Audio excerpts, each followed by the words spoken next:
जो भूमि देवताओं की परम पावन विरासत है, जो भूमि देवताओं की परम पावन विरासत है, जहाँ सत्यम शिवम और सुंदरम हर क्षण मुहूर्त है। धर्म सत्कर्म संस्कृति सभ्यता कर्तव्य का मंदिर, धर्म सत्कर्म संस्कृति सभ्यता कर्तव्य का मंदिर, धर्म सत्कर्म संस्कृति सभ्यता कर्तव्य का मंदिर। हमें है गर्व जिस पर वो हमारा देश भारत है, हमें है गर्व जिस पर वो हमारा देश भारत है।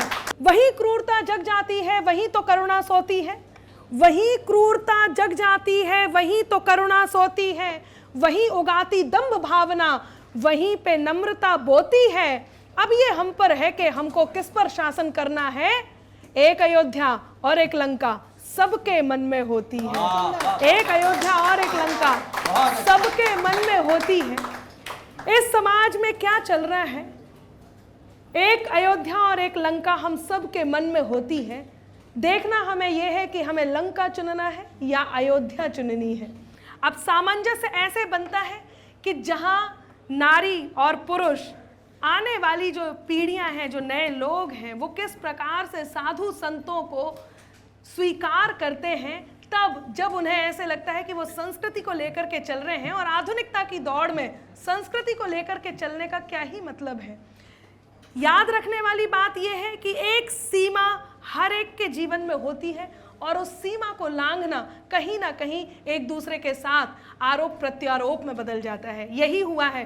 पिछले दिनों हमारे संतों ने कुछ ऐसी बात कही है जो समाज सुधार की बात थी, लेकिन क्योंकि भाषा ने उस पर उस बात को दबा दिया, वो भाषा ऐसी हो गई, लोगों को लगा कि भाषा अमर्यादित थी, जिसके कारण उनको कहीं उनके हृदय को चोट पहुंची है। तो साधुओं को चाहिए कि वो मर्यादा का, और समाज को चाहिए कि वो अपनी सीमाओं का ध्यान रखे। ये बहुत ज़रूरी है कि नारियों को अपने शील और चरित्र का ध्यान रखना चाहिए, पुरुषों को अपनी क्षमताओं का ध्यान रखना चाहिए, वहीं साधुओं को तप के साथ उस भाषा का ध्यान रखना चाहिए जिस भाषा को वो जब पहुंचाते हैं तो सीधे कानों से होकर हृदय में जाती है और लोगों के जीवन को बदल देती है। कुछ ऐसा ही हुआ है। पिछले दिनों हमारे संतों ने जो बात कही, उनमें से प्रेमानंद जी और अनिरुद्धाचार्य जी ने जो बात समाज के सुधारने के लिए कही, उस बात को लोगों ने दिल पर ले लिया। उस बात के भावों को समझे बिना उन्होंने उन शब्दों को पकड़ लिया जिन शब्दों के कारण युद्ध के जो प्रसंग हैं वो आप सबके समक्ष आए हैं कि नैतिकता का पतन देखकर सागर सामन डोलेगा, दर्द दंश में ढल जाएगा, दर्द दंश में ढल जाएगा, जुबां अगर वो खोलेगा। संस्कृति की हत्या को अंबर चुप चुप सहना मुश्किल है, संस्कृति की हत्या को अंबर चुप चुप सहना मुश्किल है।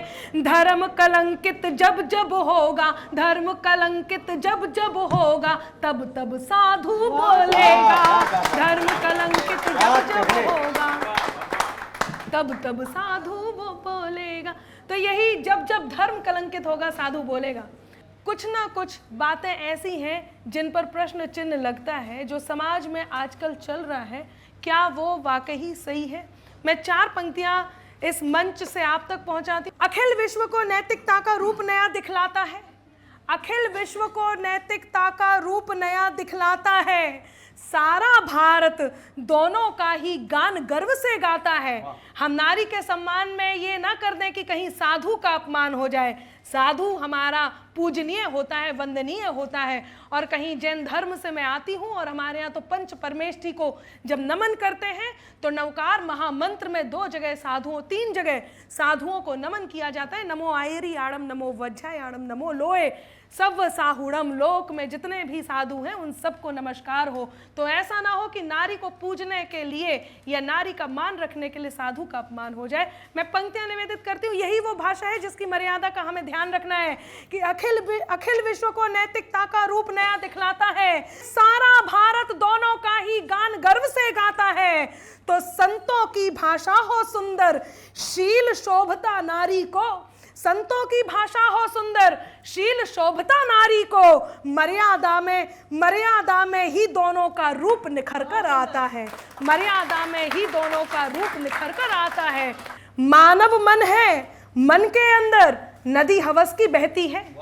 जरा ध्यान से सुनिएगा कि मानव मन है, मन के अंदर नदी हवस की बहती है। मैं खुद भाषा, अमर्यादित भाषा का कोई समर्थन नहीं करती हूं। संतों को भी उनसे अनुरोध है, उनसे निवेदन है, उनके चरणों में वंदन करते हुए यही कहेंगे कि वो उस भाषा का प्रयोग करें जो भाषा उस सम्मान को और बढ़ाए और समाज के उत्थान को बढ़ाए। मैं कुछ पंक्तियां कह करके इस कार्यक्रम को यहीं स्थगित करती हूँ। धरा गगन से दूर क्षितिज पर जैसे दोनों जुड़े सिरे, धरा गगन से दूर क्षितिज पर जैसे दोनों जुड़े सिरे, संस्कार सब मिले धूल में इतने नैतिक मूल्य गिरे, कि संस्कार सब मिले धूल में इतने नैतिक मूल्य गिरे।